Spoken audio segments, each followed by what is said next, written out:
আর ও পুরুষেরা, তোমরা নারীদের জন্য পোশাক পড়েন সুবহানাল্লাহ। পোশাকের বেসিকলি তিনটা কাজ। কয়টা? কেউ কথা কয় না, আরো জোরে বলেন কয়টা? এখন আওয়াজ আসলো থেকে?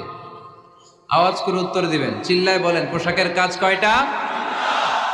এভাবে শেষ পর্যন্ত খোঁচায় যেন সাউন্ড বের করা না লাগে, স্বপ্রণোদিত ভাবে উত্তর করবেন, ক্লাসের মতো হোক। তিনটা কাজ। এক নম্বর কাজ হচ্ছে পোশাক ইজ্জতের আবরু, লজ্জাস্থান ঢেকে রাখে, ঠিক কিনা? আমাদের লজ্জাস্থান ঢেকে রেখেছে আমাদের পোশাক।